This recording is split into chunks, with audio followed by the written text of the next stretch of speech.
Most people throw this away. Today we're fixing chipped glasses and making them even better than they were, with gold. It's called Kintsugi, a Japanese repair technique that turns damage into the best part. I fell in love with this as soon as I learned about it at a bar show in Poland. I knew I wanted to share it with all of you, and you told me you wanted to learn it as well. So here we are, and here's the bonus. This isn't just beautiful, it can save bars real money. I reached out to bars to ask them firsthand how many glasses they throw away. Their responses about the cost of chipped or broken glasses are really eye-opening. This technique could save them up to... It's cocktail time. Before we learn the technique, let's take a look back at where Kintsugi started. It's closely tied to wabi-sabi in the Japanese tea ceremony. About 600 years ago in Japan, there was a powerful shogun named Ashikaga Yoshimasa. He loved art, beauty, and his favorite tea bowl that he received as a gift from China. One day this tea bowl broke, so he sent it back to China, hoping to get it restored, or even replaced with something of the same quality. The bowl came back repaired with big metal clamps, basically a staple repair, which was common at the time. And here's where the legend splits. Some say he didn't like how it looked. Others say he actually loved that the repair was visible, like the bowl now had a story. That bowl was named Bakuhan. It still exists today in the Tokyo National Museum. Back to the legend.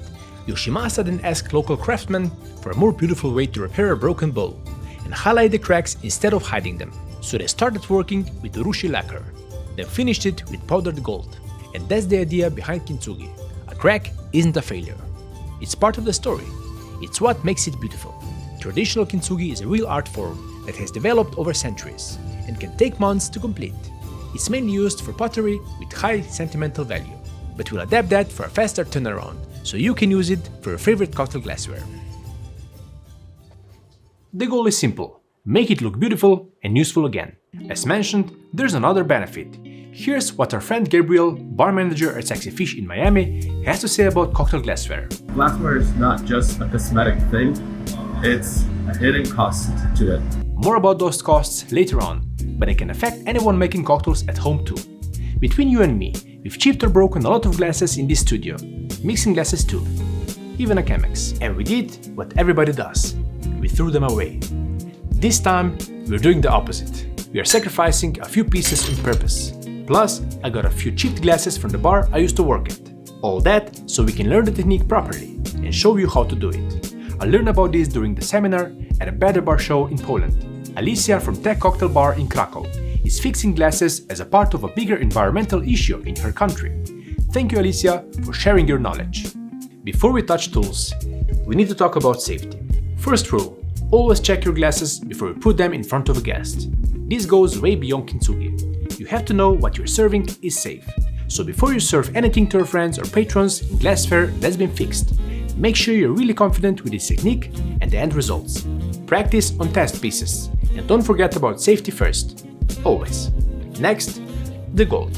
Not every gold paint is suitable for this, so make sure you get one that's okay to use with glassware and that it's safe to use around food and drinks. And when you're working with a Kintsugi set, get one that uses food-safe adhesive.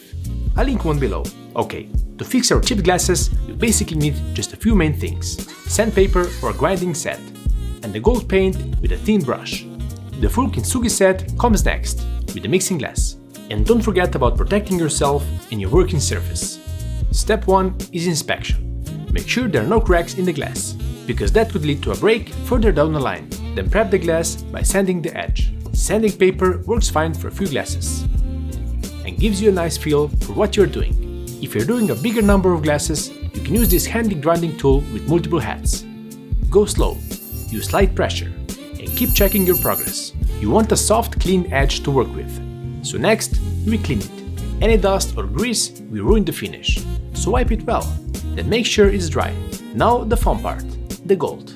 Use a small brush. Start with a thin layer. Don't rush it. Use smooth strokes. If you made a mistake, wipe it off and start again. The paint I'm using needs 4 hours to dry. Then we bake in the oven. It makes it more durable, but also waterproof, dishwasher safe, and saliva proof. Once it's done, let it cool down completely. Now we check what we did. This is the best part. The chip is still there, but now it's intentional. This is what I love about it. You're not hiding the damage. You're not throwing the glass away. You're giving it a new purpose. What about when something is fully broken, like a mixing glass, or a crystal ice bucket that we broke a while ago? Sadly, it's too late for the ice bucket, because we already threw it away. But here's how we could have fixed it with Kintsugi.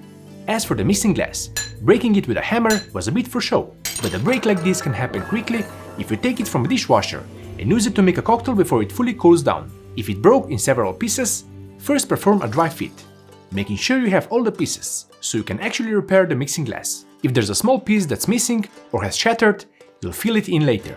Then it's time to sand the edges. Again, you can use sanding paper or the grinding tool.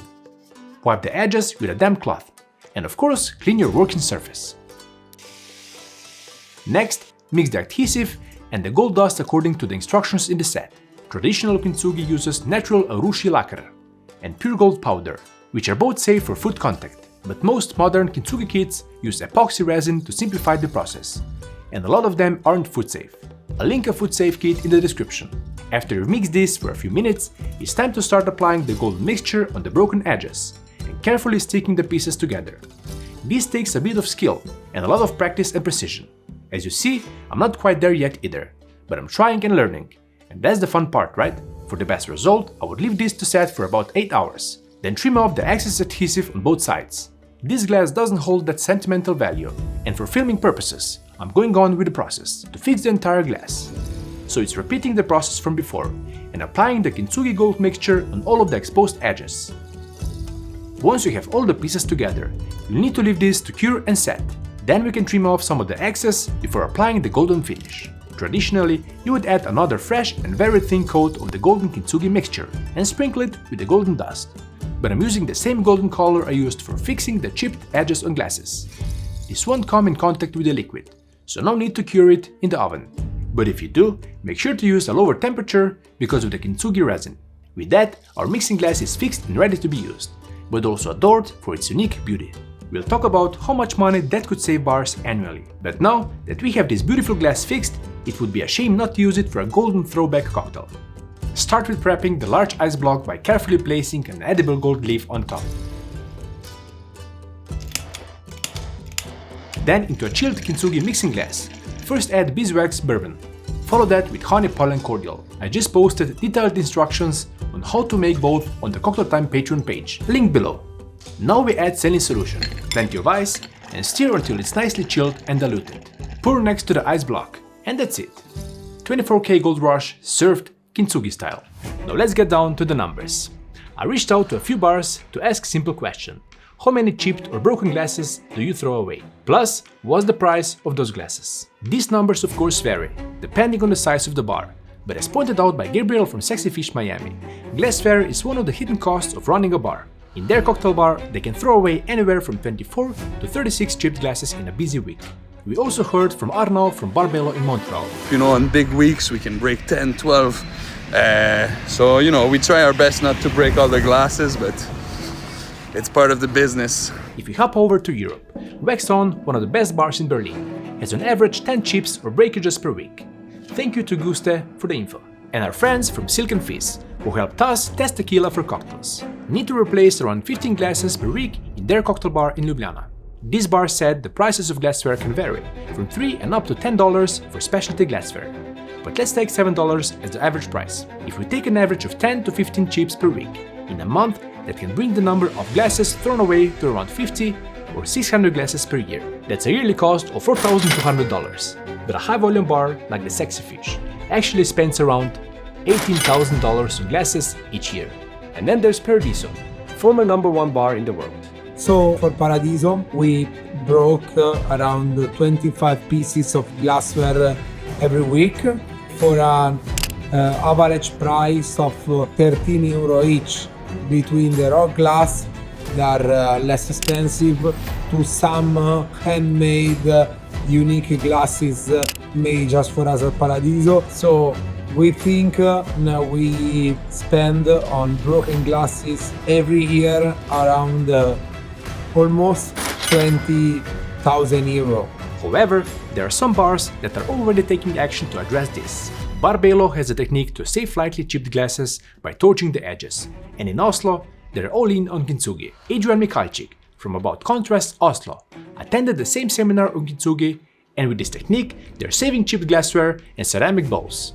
They're on pace to save up to 240 glasses per year.